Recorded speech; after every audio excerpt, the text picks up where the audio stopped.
приятели. Мина една интересна седмица.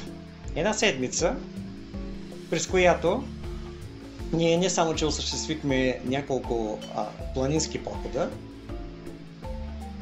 Тези, които следят излъчванията на профила и публикациите в профила, сигурно видяха къде сме били. Сега обаче бих искал да изкоментирам най-важното, което се случи през седмицата, а именно едно мероприятие, което беше проведено в Черепишкия манастир. Ето сега тук някой може да кажат какво правиш в манастирите. Сега първо нека да разкажа нещо за Черепишкия манастир и защо той е важно място. Преди да стигнем обаче до Черепишкия манастир, нека да помислим малко за манастирите. Сега обикновено като чуем манастир, ние си представяме Гирилския манастир, Бачковския манастир, или това са най-големите манастири в България, които името манастир, което носят е чисто условно. В миналото са изпълнявали функциите на манастир, но днес обаче те са туристически атракции, те са селища. Разбира се, функционират като духовно средище, но идеята обаче на манастирите е те да се намират на непристъпни места, дълбоко в планините. Идеята на монасите е да се отделят от всичко светско и да насочат своя поглед и своето внимание изцяло към Бога. Това е била мисълта и идеята на първия монах, свети Антоний Велики, и това е била идеята на всички останали монаси. Така че монасите са хора, които не живеят в този свят. Те дават обет, че се отричат от всичко светско, от всички светски суети и живеят в едно затворено общество, далече от всички изкушения. И сега тук някой, разбира се, може да каже, добре, нали Бог ни е призовал ние да бъдем именно сред хората. Бог ни е призовал наистина да бъдем светлина там, където е тъмно. И отговор е да, така е, Бог ни е призовал, но не може да отречем факта, че нищо не става без Божието знание и самото възникване на монашеството. Появата на манастирите също е част от Божия план. Така че манастирите и монасите имат своето място в превъзходния Божий план. Когато османците идват на нашия полуостров, казвам не турците, а османците, защото говорил съм за разликата между двата термина, да не идентифицираме онези османци с съвременната република Турция. Това е отделен въпрос, но айде да го кажем мюсюлманските орди, мюсюлманската армия, която идва и завзема тук нашата територия. Голяма част от християнската книжнина и изобщо средищата на християнството, те се запазват именно в манастирите, защото те са били непристъпни. И така, мюсюлманите или османците не са могли да достигнат до тези места. Така че на практика манастирите може да се каже, че съхраняват християнската вяра. Една интересна роля играе Черепишкия манастир във времето не на османското владичество, а във времето на комунистическия режим. Тогава, когато вярата беше силно ограничена, тогава, когато се считаше, че вярващите са изостанали хора, когато се рушаха църкви, когато правителството започва една политика на унищожаване не само на Българската православна църква, но изобщо на християнството като цяло, точно тогава Черепишкия манастир изиграва една много важна роля. Мисля, че съм коментирал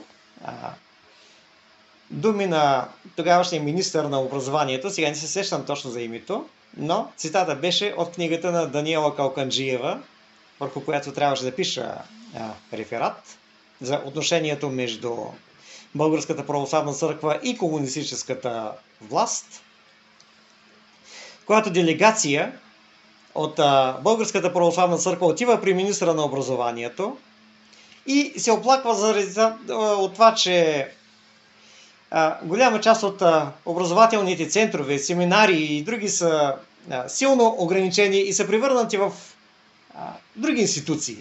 Други светски институции се помещават в тях. Министра на образованието казва: позволява ви се да обучавате толкова на брой свещеника, отколкото нужда имате вие.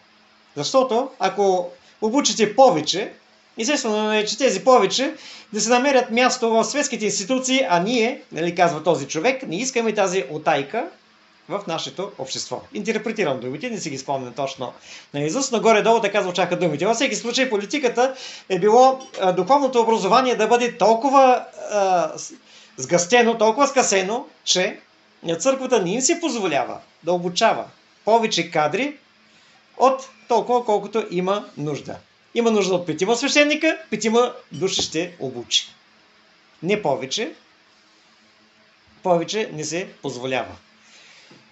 И точно тогава, когато семинариите са били закрити, когато е бил закрит и Богословския факултет към Софийския университет, защото комунистите не считат, че едно светско висше учебно заведение трябва да има и Богословски факултет, точно тогава Черепишкия манастир се превръща в едно образователно средище.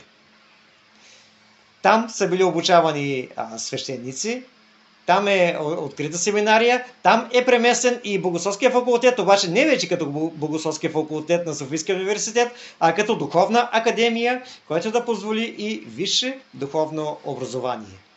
Тъй, че на практика в Черепишкия манастир е съхранен образователният център, съхранено е образованието на Българската православна църква. Няма да е пресилено да кажем, че Черепишкия манастир играе важна роля не само за църквата, която се назовава с името православна, но изобщо за християнството в България като цяло.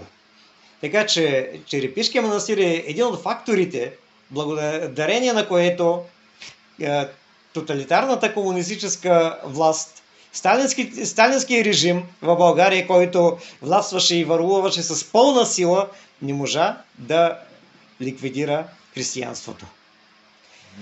И точно в този манастир се състоя днес една важна среща. Не днес, беше на 21. Една среща, на която трябваше да бъде изкоментиран един въпрос, свързан не с предмета религия в училищата, а с един друг проблем, който върви успоредно и паралелно, а именно с военното духовенство. Или мястото на един духовник в въоръжените сили на Република България. Това е въпрос, по който аз съм говорил много. Говорил съм за връзката между вярата и армията. Сега обаче нещата бяха казани на един значим форум. Форум, на който присъстваха много важни личности и аз ще пусна снимката, общата снимка, да се види, че присъстваха лица от много висок ранг. Там беше най-висшия духовник, митрополита на Врачанската епархия, дядо Григорий. Там беше началника на Военната академия Георги Сава Раковски. Там беше началника на сухопътните сили. Сега да ме извиняват, че не се сещам за точно имената. Ще ги видя и ще ги споменава в последствие, но те могат да бъдат видени там на снимката. Присъстваха репортери от предаването Религията днес. Присъстваха представители на Богословския факултет. Там беше началника на моята катедра. Професор Павел Павлов. Сега аз го знам като доцент Павел Павлов. Значи, когато постъпих, началник на катедрата беше професор Иван Христов, многоуважаван от мен професор. Доцент Павлов отговаряше за докторантите, но след като изсече мандата на професор Христов, за началник на катедра беше избран да бъде доцент Павлов, който сега е професор Павлов. Така че аз 4 години, 3 плюс една гратисна, бях част от неговата катедра. Беше приятно, разбира се, да се срещам, да си спомним миналото. Там беше доцент Иво Янев, който е сегашен научен ръководител на докторантурата на председателя на Сдружението Свети Георги Победоносец Гроздан Стоевски. Беше и доцент доктор Косадин Нушев, който го познавам от Националния съвет на религиозните общности в България. Той мисля, че има някакво отношение към него. Не знам точно каква длъжност заема, но той беше всъщност нещо като водещ. Така че това бяха лицата, които аз познавам и които бяха от Богословския факултет. И разбира се, представители на Сдружението Свети Георги Победоносец, Сдружението на военните християни в лицето на председателя Гроздан Стоевски. В мое лице, като трябва изрично да уточня, че моето присъствие там не беше в качеството си на представител на Евангелски алианс и така нататък, бях в качеството си на православен богослов. И тук трябва да уточня, че под понятието православен не разбираме член на църквата, която се нарича с името православна, а някой, който изповядва вярата, определена на 7-те Вселенски събора. Смея да твърдя, че съм точно такъв. Като аз присъствах с хора, които са ми много близки, и като приятели, и като съработници. Не мога на първо място да не спомена моята съпруга, която благодаря на Бога за нея и тя е плътно до мен.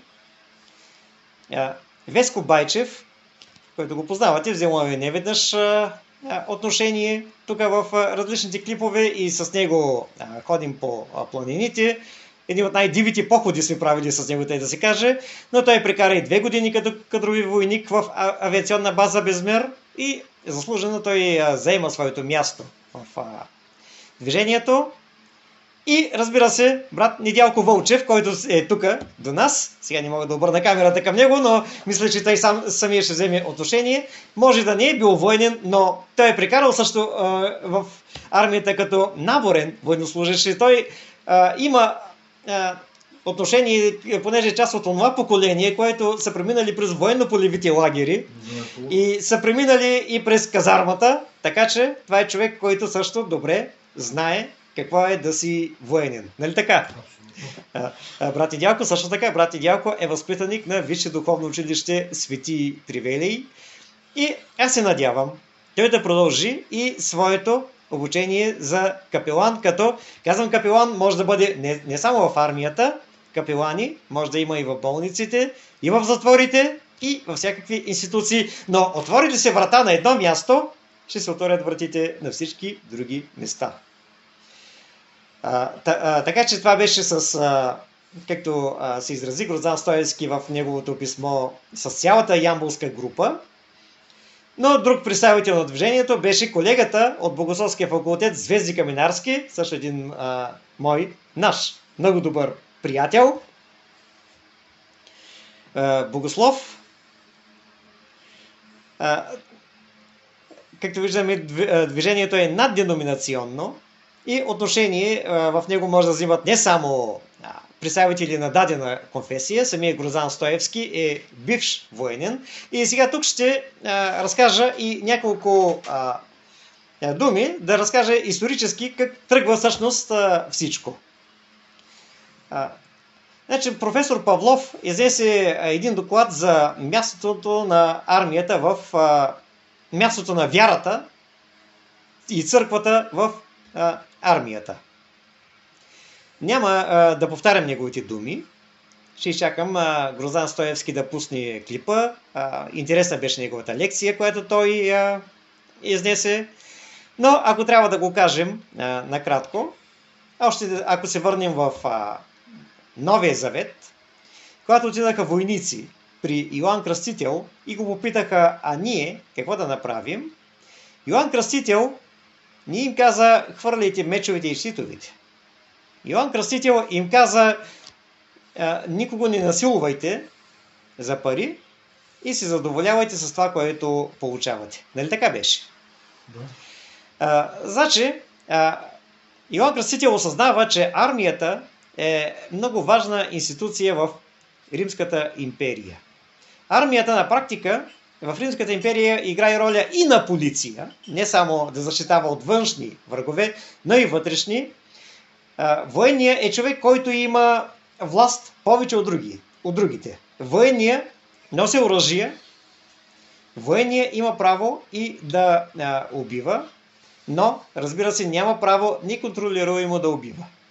Йоан Кръстител вижда много добре, че военните може да се възползват от тази власт, която имат. И когато влязат в дадена територия, те може да започнат да насилват другите, както са и правили, но Йоан Кръстител казва, задоволявайте се с това, което ви дават.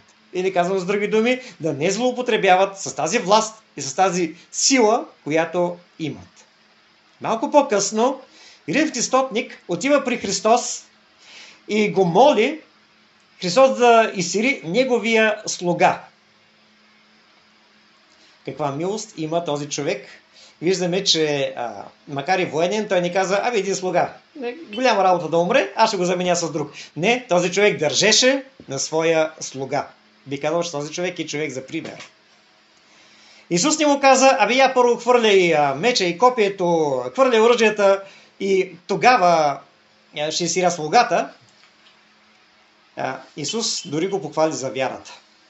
Стотника му каза, аз знам какво е да имаш подчинени и които да ти се подчиняват. Знам какво е да има хора над теб и на които ти да се подчиняваш. Така че много добре ти разбирам и знам какво значи ти да кажеш една дума и тая дума да бъде изпълнена. Исус каза, истина ви казвам, дори между вашите, между моите, юдеите, не съм виждал толкова силна вяра. Ако отидем още по-напред в историята, ние ще видим Деяния на апостолите. Разказва за един стотник, на име Корнилий, първия езичник, кръстен със Святия Дух. Езичник, в дома на който Бог изпрати апостол Петър. Езичник, за който военен, за който се казваше, че хората го уважаваха заради добрините, които той им правил. Дал средства за ремонт на синагогата. Това е човек, който е бил справедлив човек, който справедливо е използвал своята власт. Още по-напред, ако отидем, ние ще видим, че юдеите искаха да убият апостол Павел с камъни, но един военен на име Флавий Лисий го пазеше. Той не беше с него да го пази да не избяга. Не, апостол Павел не искаше да бяга. Напротив, той искаше да отиде при императора. Той беше отнесъл въпроса си към императора и искаше да отиде при него, но този военен го пазеше. Разбира се, на никой не му е приятно да има война. И тук това, което мога да кажа, е, че военните са най-миролюбивите хора. Военните са тези, които най-не искат война. Защото при една война, именно войниците са тези, които първи изпитват незгодите на фронта. Те загиват на фронта. Така че никога не е било в интереса на армията да има война. И ако през времето на студената война не гръмна нито една пушка, не беше изстреляна нито една бомба, а света беше на прага. Тогава на ядрена бомба света разполагаше с водородна бомба. Супербомбата. Света може и днес да се унищожи, но през време на студената война все още бяха живи тези, които помняха Втората световна война. Все още бяха живи тези, които помняха какво е да се загива на фронта. Все още бяха живи тези, които знаеха, че войната не е някаква романтика. Не защо да се биеш някакъв екшън да гледаш, като на филмите. Те знаеха какво е реално да се умира. Знаеха какво е да гледаш приятелят ти жив до теб и в същия момент да умре. Значи Висоцки имаше една много силна песен в това отношение. Он не вернул се из боя. Какво значи приятелят ти да не се върне от боя? Бяха живи хората, които помняха това. Днес това поколение лека по лека се отмина и виждаме какво се случва. С много лека ръка, сега чета разни постове във Фейсбук, някои хора викат към Владимир Путин, му казват, другарю Путин, пустете ядрената бомба и всичко да се свършва. Чакайте малко бе. Добре, че Путин не е толкова неразумен като тези хора. Всъщност не знам Путин колко е разумен, колко неразумен, но едно нещо съм сигурен. Военните няма да му позволят. Така че виждаме, че може да има някаква необходимост от война. Условията са такива, че да избухнала война, но военните няма да позволят нещата да излязат от релси. Ако не бяха военните до сега наистина да са се разпрашали тук ядрени бомби. Падне ли в Украйна ядрена бомба, нас тук ще ни засегне при всички положения. Когато на власт идва Константин Велики и когато християните си мислят, че щом като имаме християнски императори вече край на войната, всъщност нещата не свършват. Виждаме, че война има, но точно тогава един от най-великите богослови на всички времена, блаженни Августин, изказва, всъщност пише богословието на справедливата война. Или според него това е войната, която се води за защитата на хората. Не агресивната война, не завоевателската, не война за завоюване на територия, която е от алчност, а война, която е причинена заради, е подбудена по-точно, за да бъде защитено населението. И днешната задача на армията в мирновременна обстановка е не да убива, както някои считат, а да пази населението. Наводнения, пожари, бедствия, земетресения, вулкани, промишлени аварии. Военните са първите, които ще отидат със своята техника. Има случаи, мисля, че го знаем, загинали екипаж на вертолет при гасене на пожар. Сега не знам дали ще намеря точно информацията. Ето сега, интересно. Влизам в Google и Google ме пита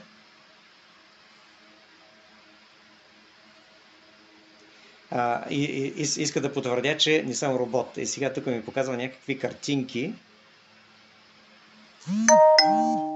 И в момента не мога да го разбера точно какво иска.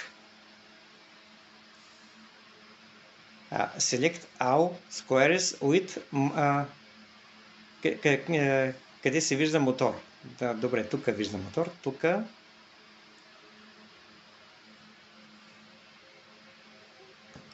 Добре, я да видим. Сега питам къде има трактор. Вече прекалява. Добре, ето. Абсурдът е там, че робот ме пита дали съм робот. Така да видим.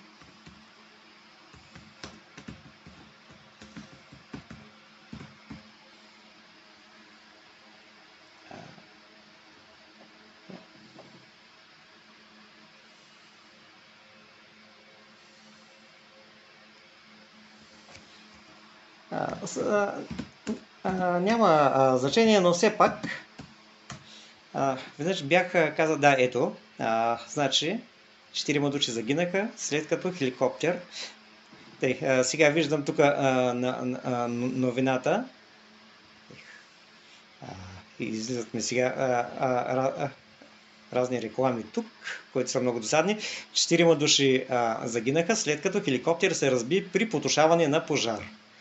Хеликоптерът катастрофира край местността Бетово на 6 км от Разлог. Загинали са екипажът на вертолета и заместник-началникът на регионалното звено пожарна и аварийна безопасност към РДВР Благоевград. Причината за инцидента ще стане ясна след анализа. Но, чакайте само да видя датата, 24.07.2003 година. Командирът на екипажа Милко Вълков Пейковски, 47 годишен, семейен с едно дете, инспектор в авиобаза Крумово. Вторият пилот, капитан Николай Георгиев Радулов, на 34 години, семейен с две деца. Офицерски кандидат Бойко Василев Панайотов, борден техник на вертолета, и подполковник Кирил Стаменов Чемишки, заместник началник на регионалното звено по пожарна и аварийна безопасност, РДВР Благоевград. Нарочно исках да им прочета имената, защото мисля, че тези хора заслужават да бъдат споменати. Това не са убийци. Нали? Брат Недялко, тук убийци виждаш ли? No. Аз виждам хора, които са загинали, за да спасяват други хора. За борба за човешки живот. Така че това е ролята на армията. И сега стигаме до важния проблем – военното свещенство. Нещо, за което ние говорим много отдавна. Един проблем, за който като че ли не му се отдава такова голямо значение. На срещата беше изтъкнат един факт. Българската армия е единствената армия в състава на НАТО, която няма военен свещеник. Що се отнася до балканските страни, България е в една компания с Северна Македония и Албания без военен свещеник. Или без така наречен капелан в армията. Сега откъде идва думата капелан? Някой казва, че е чуждица. Всъщност думата капела или каплани всъщност се наричала пелерината, с която са се увивали римските войници. Има едно предание за един светец, свети Мартин от Тур, или Мартин Турски, но като казвам турски, нямам преди Турция, а Тур във Франция. Един светец, който се почита и от Българската православна църква, който е видял един беден човек и му дал плащеницата си.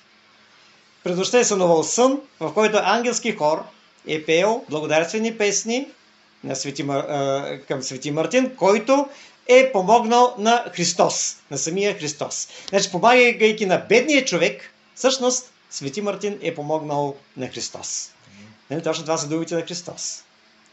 И оттам тази грижата за бедните от страна на военните се свързва с понятието каплани.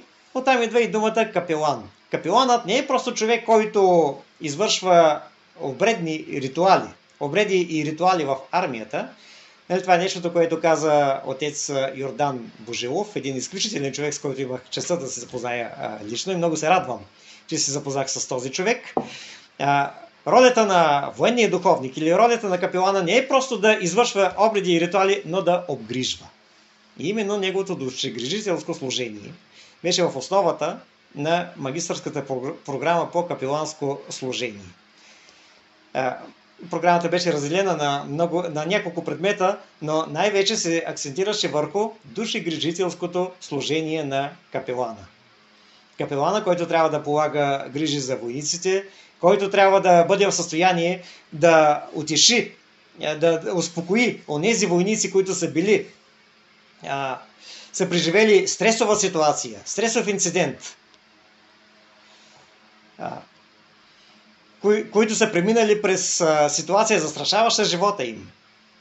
Също така капелана е човек, който трябва да подготви завръщащите се от мисия войници за цивилния живот, да знаят какво ги очаква в цивилния живот, за да бъдат избегнати различните посттравматични стресови разстройства и други психологически заболявания. Някой тук може да каже, добре, нали има психолози? Да, има психолози, но отец Йордан много точно и правилно изтъкна, че един психолог, значи психолога лекува душата, човека обаче не е само тяло и душа.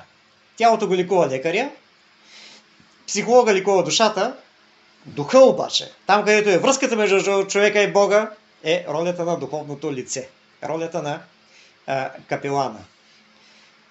Значи, въпреки че психолозите имат етичен кодекс и те също имат ограничения за това какво да разпространяват, но има и в етичния кодекс определени изключения, при които психолога може да каже на командира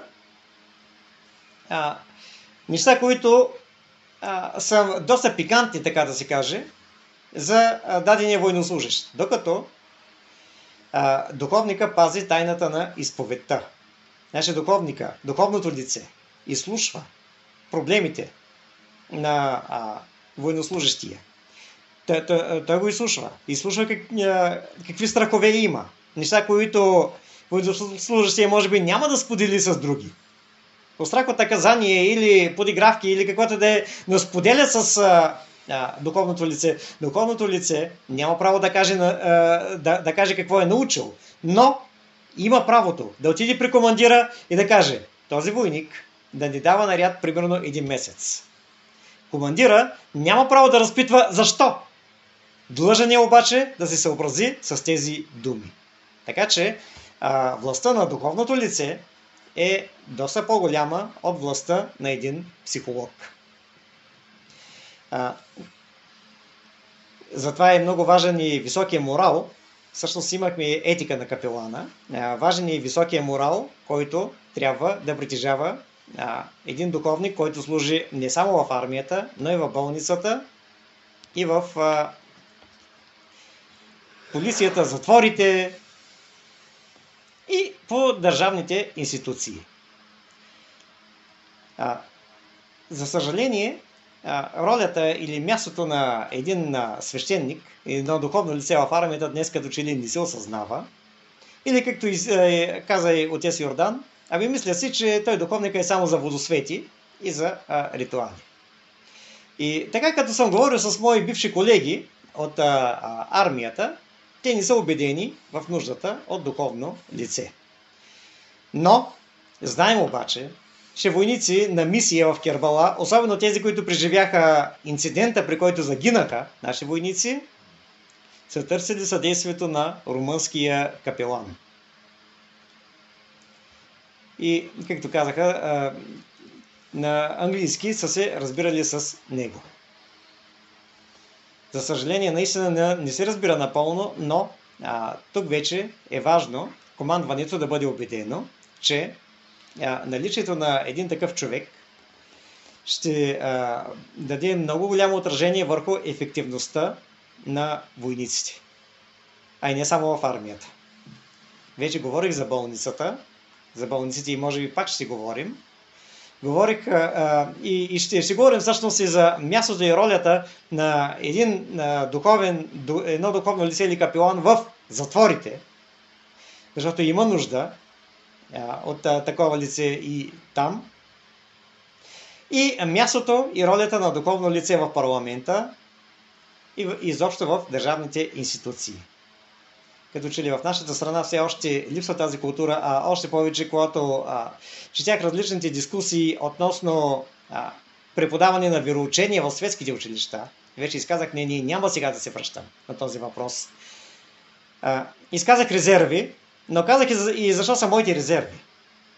Те са свързани по-скоро с наредбата, която урежда преподаването на вероучение, а не със самото вероучение. Изказах тези резерви, но видях, коментирах наскоро 100 и колко въпроса бяха към министъра на образованието, коментирах ги. Коментирах също така и една многоуважавана госпожа, професор Валерия Фол, която е траколог. И както казах, тя може да е добър траколог, добър историк, добра в своята област, но изказванията в областта на богословието бяха просто много абсурдни и показваха нейната ниска компетентност именно в тази област. Във всеки случай, това разсъждение от страна на хората, аз добре знам, че то е навсякъде. Така се разсъждава наистина в нашата страна и няма как да е иначе, след като тази духовна традиция беше прекъсната. Беше прекъсната за 45 години насилствено изкореняване на вярата И после още 30 години ли минаха, колко бяха там от 89-та година, прословутата 89-та година, виждаме, че това не може да се върне и за съжаление хората не осъзнават нуждата и от духовната гледна точка върху предметите. Вече за това говорих, защото един от въпросите, който беше зададен, няма ли да се влезе в противоречие, по биология се учи, че човека произляза от маймуната, а по вероучение ще трябва да се учи, че човека произляза от Адам и Ева. Нали? Също човека не е произлязал от Адам и Ева. Човек е създаден от Бога. Говорих по този въпрос. За съжаление, обаче не се осъзнава тази нужда от необходимостта от другата гледна точка. Точно по същия начин не се осъзнава и нуждата от духовно лице в армията.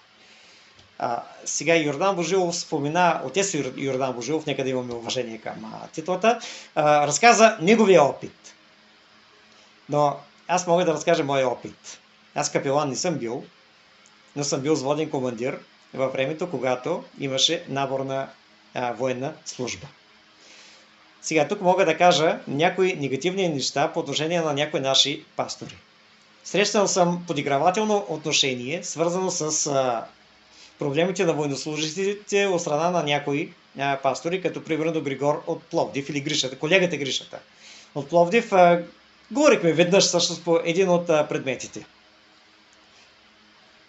Значи аз му казах и на него: слушай сега, твоите младежи, които навършат 18 години, отиват в казармата. Не можеш ти да се отнасяш толкова безотговорно и да ги захвърлиш и да кажеш, те да се оправят. Тогава още имаше наборна военна служба. Един от уважаваните пастори, име, което винаги се споменава с много голямо уважение, Пламен Ганчев, значи въпреки уважението ми към него, огромното уважение, което изпитвам към него, не мога да не спомена и неща, за които аз не съм съгласен. Но аз го бях попитал веднъж, специално по отношение на войниците, какво ти съветваш онези момчета, които влизат в казармата. И той каза, това, което ги съветваме, е да опазят своята вяра. Да, правилен съвет. Но това създава едно впечатление за армията като място, където вярата едва ли не е поставена на изпитание. Вярата е поставена на изпитание абсолютно на всяко място. Без значение дали армия или язаки. Нали така? Поставена ли е вярата там на изпитание?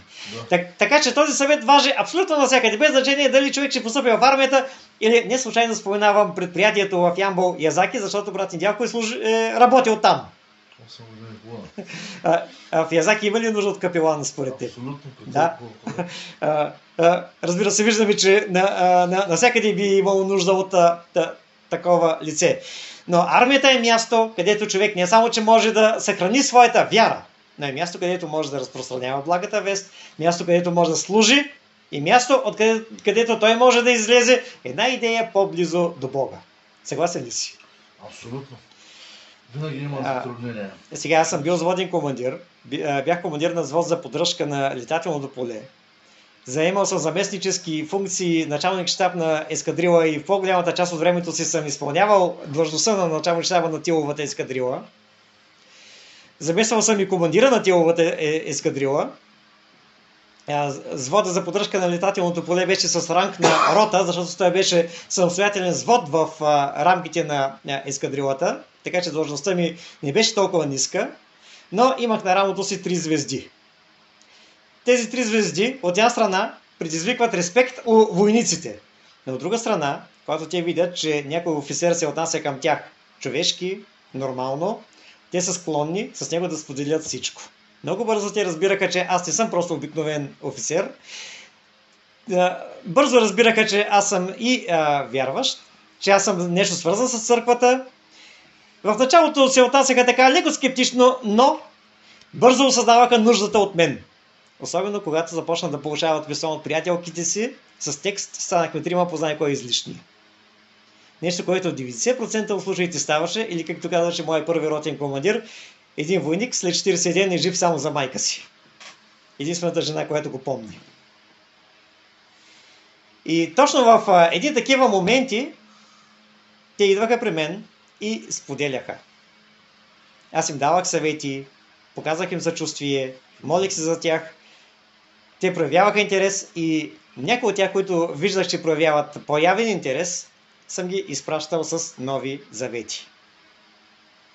И сега тук, понеже един наш приятел, айде ще го кажа така, беше казал в един свой клип, че ако всичко е било наред, войните трябвало било да им шукат главата. Аз бих му препоръчал да внимава какво говори, защото едно подобно изявление спокойно може да бъде разтълкувано като заплаха за физическо насилие, да не кажа направо убийство. Военните са разумни хора и те много бързо разбраха ползата от мен. Не само, че не ми пречеха. Самите те изпращаха войниците при мен. И когато някой войник беше се оплаква, трябва да кажа, че някои симулираха. Имаше такива, които симулираха, само и само да не дават наряди, но командира на ескадрилата ги пращаше при мен и казваше: отиди поговори с старши лейтенант Петков. И каквото старши лейтенант Петков каже, той това правеше. Аз имам начин да разбера дали войника симулира или е искрен. Имах си начин, сега няма да говоря точно за това. Но мисълта ми е, че те бяха разбрали ползата от мен. Сега сигурно разбирате защо пророк Данаил ми е любимец. Аз бях нещо като пророк Данаил. Без официално пророк Данаил, без официално да е пророк при императорите, да изпълняваше тази функция. Така че без официално да съм капелан, аз изпълнявах капелански функции именно на това място. Друго си обаче да е официален служителя. А що се отнася до политиката? Това е обширна тема и няма да се спирам подробно на нея. Но това, което мога да кажа. Коментирали сме въпроса за вярващи хора в политиката. Дали да изпратим хора в различни партии? Дали да имаме християнска партия, каквато беше идеята на Българска християнска коалиция? Във всеки случай, практиката показва, че когато един християнин попадне в политиката, той е принуден да върви срещу течение. Ако иска да оцелее, вариантите са два. Или се пуска по течението и течението го отнася къде ли не, но навсякъде другаде, но не е там, където той иска, или просто излиза от реката. Това са двата варианта. Ако обаче християнин е капелан в парламента или сред политиците, нещата ще бъдат по друг начин. Тогава той няма да е принуден да участва в корупционни сделки, корупционни схеми, наред с другите. Тогава той няма да е заплашван и никой няма да има основание да го заплаши, да му каже, че ако ти не участваш в тази корупционна схема, ще бъдеш изхвърлен. Не, защото той няма да е политик, той няма да участва в партиите, той ще бъде отделно, той може да дава съвети, той ще каже: вижте какво, това не е редно. Дали те ще се съобразят или няма да се съобразят, това е техен проблем, но тъй като Божий човек ще го каже това нещо. И вече съвсем друг е въпроса, когато човек с авторитет го каже. Бих казал, че политиците много ще се замислят. Така че аз съм на мнение, че трябва да има такъв човек и в президентството, и в парламента, Министерския съвет, и защо по всички етажи на властта. Дали ще бъде въведена тази длъжност? Не знам. Но на това мероприятие, на тази среща в Черепишкия манастир се случи нещо исторически и това е, че излязахме с една позиция, едно писмо, под което и аз се подписах. Писмо, което ще бъде представено до Светия Синод на събрание и това вече е официално от висш духовник.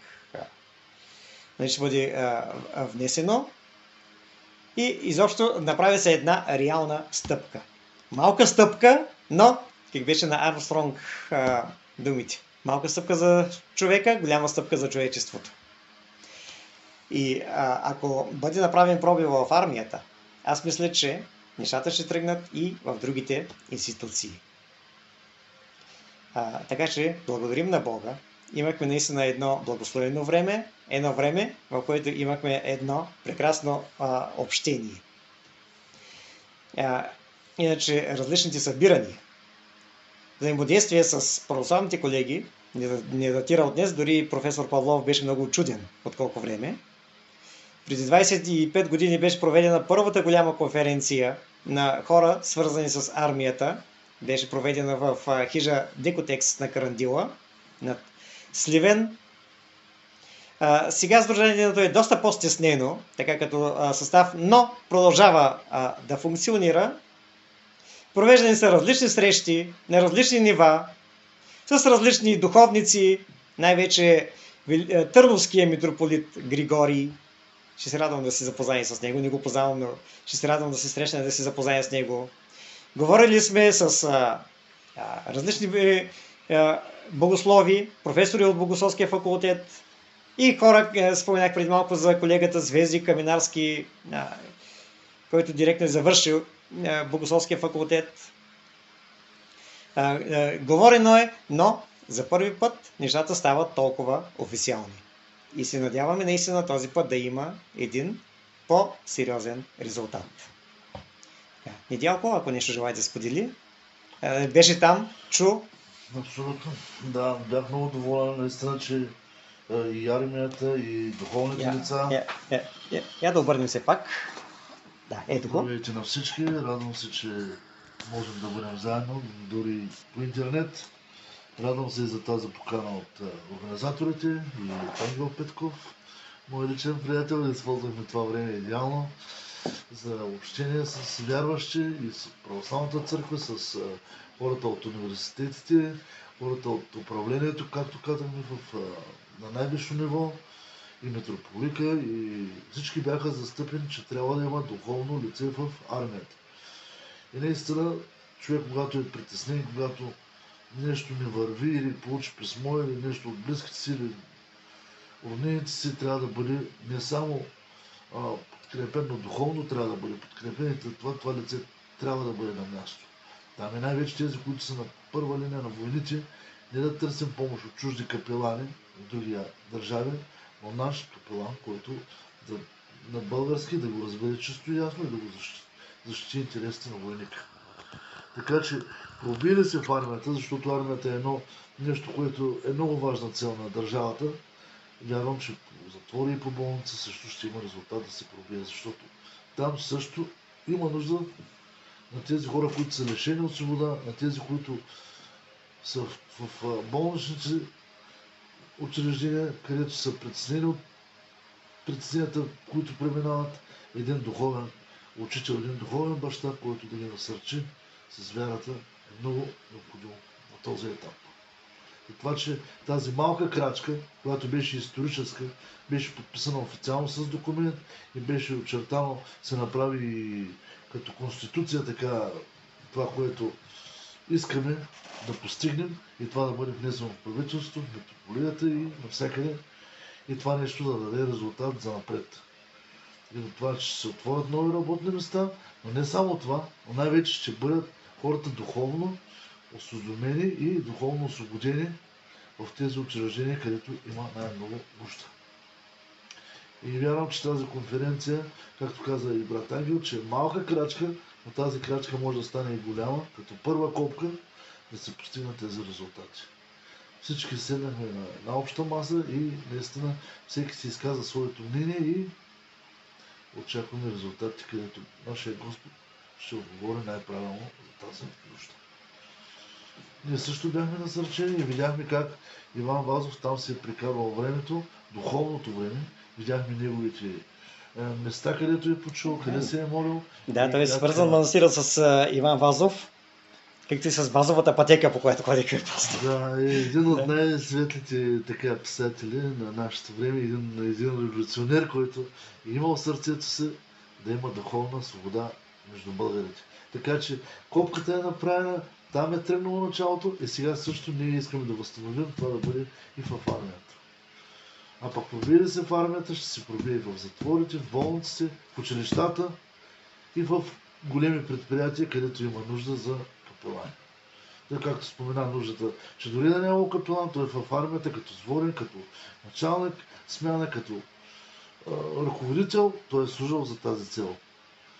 Така че има нужда за това нещо и наистина и в правителство, не като коалиция, ако имаме партии да се съюзят, но като духовно лице, което наистина е капелан и да се говори с всички партии и наистина, когато се решават важни закони, той да се казва тежката дума, че в Библията е така, както в Америка Тръмп, дори в някои щати, както Библията се смята за свещена, така и нашите политици да имат страх от Библията и да се допитват до този човек, който ще бъде капелан в правителството.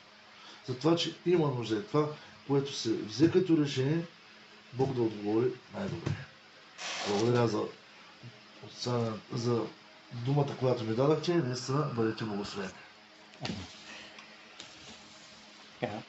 Сега Черепички манастир е едно удивително място и препоръчвам на всеки да го посети. Сега ще пусна кадри, което заснех, ще пусна и някои снимки от самото мероприятие. Така че ще видите общата снимка, ще видите и вътре докладите. Значи първи доклад беше на професор Павлов, след това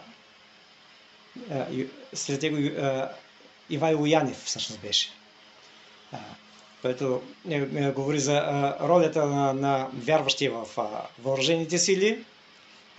След това беше Гроздан Стоевски, свещеник, отец Йордан Божилов, който разказа много интересни неща. Гроздан Стоевски разказа опита в другите страни как е. И Костадин Нушев представя едно интересно ръководство, алфа курс, издадени с благословията на Светия Синод на Българската православна църква. Значи, това е едно ръководство, което първа ние ще го представим тук. Това е азбука на вярата и едно добро, няма да кажа учебник, едно добро ръководство за всеки един, който иска да научи нещо повече за вярата. За хора, които са нови в вярата, хора, които са новодошли и искат да научат повече неща, това ръководство е много подходящо. Ще се постарая тук да осигуря повече бройки. И както имаме едно обещание също така от Гроздан, да ми даде едно кашонче с специалното издание на Новия Завет с камуфлажна обложка, което е специално издание за военнослужащите. Те ни дадаха там по един. Нали? Но там ми обеща специално за църквата да имаме повече. И ще разберете защо е специален. Какво му е специалното за военнослужащите. Не само, че е камуфлажен, но вътре има и някои поместени, публикувани всъщност, някои уставни законови основи на вярата в въоръжените сили. Значи, армията е изключително важна за една страна. Сега, като заключителни думи, така да се каже. Всяка държава съществува благодарение на своята армия. За да може хората свободно да се разхождат по улиците, за да може да работят свободно, да изкарват средства за прехраната си свободно, трябва да са сигурни, че има някой, който ги пази. Така че военният свещеник или духовното лице в армията има една изключително важна роля. Една роля, която е важна не само за военнослужащите, но и за цялото общество. Като цяло може да кажа, ние се молим за просперитета на народа ни. Молим се за работни места, за икономически механизми, които да ни въздигнат така напред.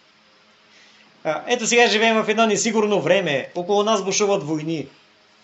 Няма сега да коментирам конфликта между Иран и Израел, защото нещата се развиха по един много интересен начин. Ако някой види един клип на Волен Сидеров, мога да кажа, че това е може би най-добрият коментар, който е направен. Но факт е, че имаше някаква договорка между Иран и САЩ. Имаше договорка. Едни ти казват, ще стреляме, така че евакуирайте хората, да няма жертви. Други ти казват, за да запазим частта си, ние ще отвърнем. И американците казват, добре, съгласни сме, сега имаме там една изоставена база в Сирия, която без това трябва да бъде махната, сега вашите ракети ще ни свършат работа. И И за да отчетем дейност обаче 9 ще свалим, но едната ще допуснем да унищожи базата. Така че буквално се личеше договорка, която Волен Сидеров много добре доловил, бих казал. Но няма сега да го коментирам. Но факт е, че ние сме заобиколени, наистина виждаме от войни. Живеем в един страх. Живеем в едно абсолютно несигурно време. И именно в това несигурно време ние имаме нужда от една армия, която да знаем, че ни пази. Някои хора се присмиват на новите изтребители на F-16, но въпросът не е за присмиване. Да, наистина останали сме с много малък състав. Да, наистина е така. Но все от някъде трябва да се започне възраждането на българския народ, възраждането на цялото общество започва от духовното обновление. Така че духовните лица са хората, от които зависи духовното обновление на народа ни. Ето затова имаме нужда от такова лице, не само в армията. Затова ще приключа, като казах, че това е една от темите, която ще бъде тема с продължение. За всички, които ни слушаха и които ще ни слушат, казвам, бъдете благословени.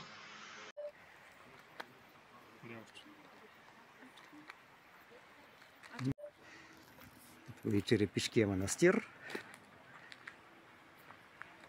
Мястото, което е било духовното средище на Българската православна църква през времето на комунистическите гонения. Тук е бил известен целият учебен процес. Имахме една много добра среща.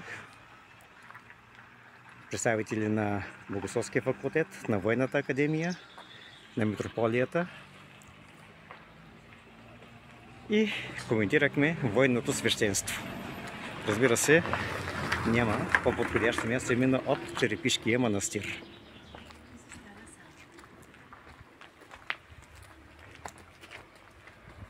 Сега да покажа тези красиви стари сгради.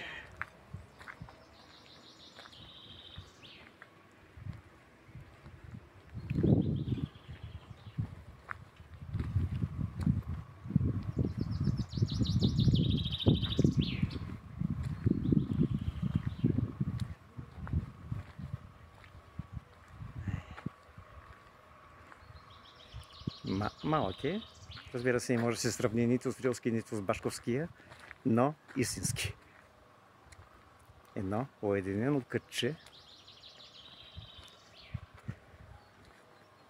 Наистина, което позволява един такъв духовен живот.